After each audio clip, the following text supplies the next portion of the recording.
As it stands, I still have one agency denying that Black Myth Wukong was an exclusive made by an exclusive deal or an exclusivity deal, with PlayStation. Now, again, the only reason I'm letting this linger is because I've got me at least another 18-ish videos to make.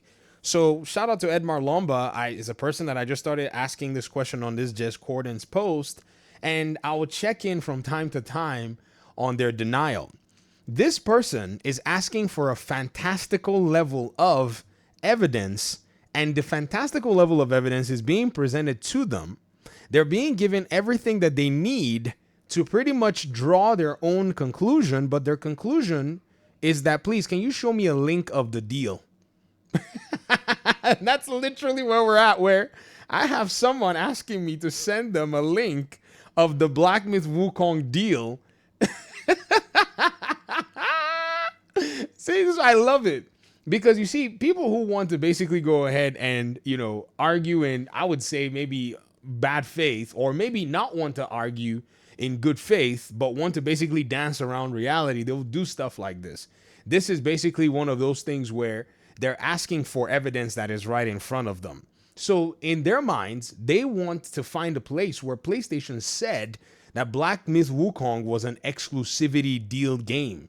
But in reality, when Phil Rosenberg is talking about the games that their content acquisition team has pretty much gone ahead to acquire, he mentions 3 other games that are all exclusive games, right? Yet this person buries their head in the sand every single time we show them the evidence, and they continue to ask and say, the list is not about exclusives. Brother, every single game on that list was an exclusive, including the Black Myth Wukong game. They're literally all exclusives. Because can you play every single one of those games on PlayStation, on Xbox right now? The answer is no. Could you play every single one of those games on Xbox at launch? The same answer is no.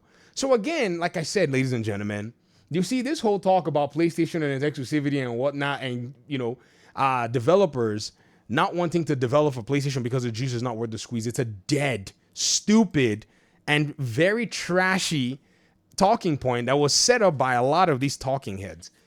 I'm waiting for any of them to basically go ahead and address this clip, because what it will do is it will show and expose exactly what they know PlayStation to be, but have refused to basically admit that that's what PlayStation is doing. I've even got some people who say, it doesn't really matter, who cares?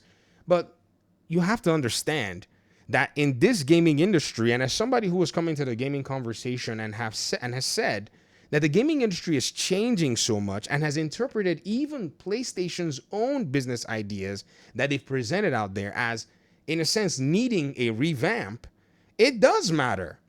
All these games that Phil Rosenberg just pointed in this, interview that he did, they have an entire division that goes out there to spend money to acquire third-party content to block from going to other platforms if possible. Yet, PlayStation canceled 10 live service games. Do you not understand why this is a problem? This is the problem I've been pointing out for months, saying that this third-party exclusivity venture is one that I've always been confused about, because if it was, say, maybe a venture that was designed to make the process of game development for PlayStation flow in more of a customer, centric focus, right? You could say, okay, possibly. But now in an environment of, increasing development costs, it really has exposed how that venture was not the most prudent. Why? Number one, many of these games did not get what I thought were their potential possible sales that they could pretty much get, especially the ones that did not have a PC back pocket, contingency. If you notice, though, the ones that had the back pocket PC contingency out of this list, and this is a small list, they did okay. For instance, Genshin Impact. Another one, Black Myth Wukong. So if it wasn't for them having a backdoor, these games would have only served PlayStation's purpose and be done. And you see, within the PlayStation ranks, no one criticized this. This was heralded, and this was hailed, and this was basically put on a pedestal. So now that it's all come to roost, they want to bury their heads in the sand and say Sony will publicly acknowledge the game's exclusivity if it was exclusive. But then when you show them like the 3 or 4 videos that PlayStation put on Black Myth Wukong on the main PlayStation YouTube channel, yes, they did have, because I keep seeing people say they did not promote the game. I'm like, what? I can show you those videos, but I'm not interested. You can go find them yourselves. You'll realize that if it wasn't for PC, in some of these cases, these games would have flopped. And many of them ended up running away from their exclusivity deals. In fact, when we looked at the article with Sean Benson of, Sony, the content venture acquisition, right? We got to see that some other games like Kenna Bridge of Spirits and Sifu in the indie side were also taken into, the exclusivity, under the exclusivity wings of PlayStation. This is their strategy. The strategy is they actually have an entire division who looks for these games and seeks them out and finds ways to make a deal. In fact, what's crazy is Phil Rosenberg even talks about how he went from his initial methodology of let's make a deal. I'm going to show you here, guys. I mean, some people want to go ahead and deny this stuff, but the beauty of it is it's very hard to deny. Right here, he said, I will tell you this, though. I didn't appreciate the value of IP when I first started. For me, my job was more of a let's make a deal and the art or science of a transactional relationship approach.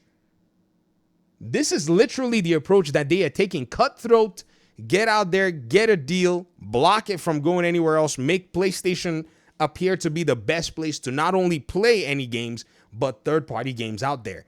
It's basically been a strategy they'd used all back in the PlayStation, 2 days, according to people who played in that time. So this is why a lot of folk right now have to pretend like you need high impact evidence to be able to prove it. It's a failing venture. It has failed and imploded upon itself because on a neck to neck, the reality stands now that PlayStation would not have been able to advance in the way that it did. Xbox tried to do this too. This was not just unique to PlayStation.